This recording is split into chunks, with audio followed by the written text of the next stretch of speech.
Hello and welcome to this fireside chat for Chapter 12, Lesson 10, titled Social Psychology.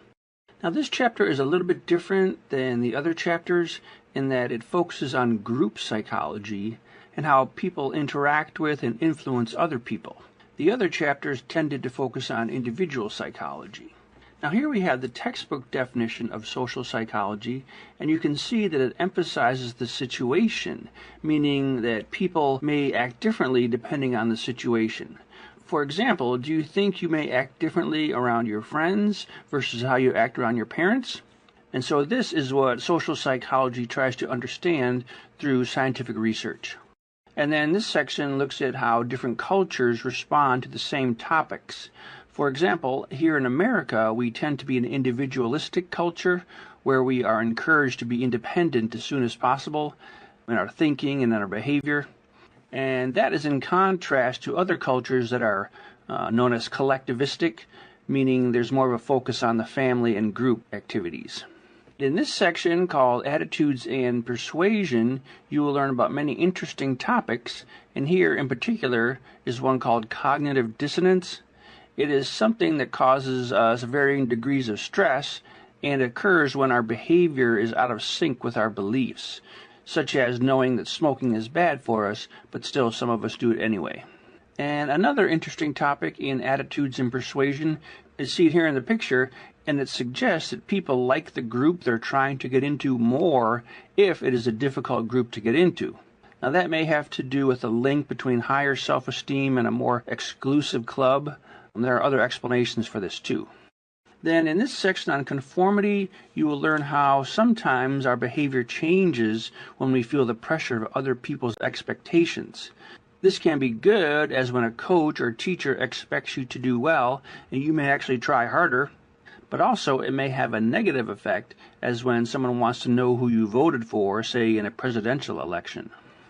And moving on, here we have a more demanding version of conformity, and that is obedience to authority. And here in the graph you see the results of an obedience study done by Stanley Milgram back in the 1960s. It's a very famous study in psychology. And then when you get a chance to read the details in the chapter, you, I think, will be surprised, if not shocked, by the outcome. Some of the subjects even had a hard time understanding the results. And then another topic concerning the influence of others on individuals, which is seen in the picture here. It's an example of social facilitation. This is what happens in many cases when people know someone's watching them. They turn in a better performance. Athletics is a good example. And of course, not everyone performs better under pressure like this. You personally probably have examples of doing sometimes better, sometimes not, in front of people. Then the next topic is prejudice and discrimination. And as you see in the first paragraph there, these two forms of human behavior are in many cases the root cause of conflict.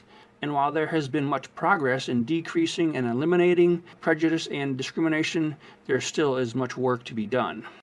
And here is a modern view of discrimination toward others in cyberbullying. It seems much of America's youth these days is fully immersed in digital social networking, and so the outcome is much the same as on the playground at school. That is, some people are compelled to treat others poorly for a variety of reasons. And then the last section of the chapter is pro-social behavior, and this describes some of the things we do well as human beings, such as helping others and loving others. So for example, when we try to help strangers, this is an example of how we do things for no personal gain at all, and it suggests that part of human nature is generous and compassionate.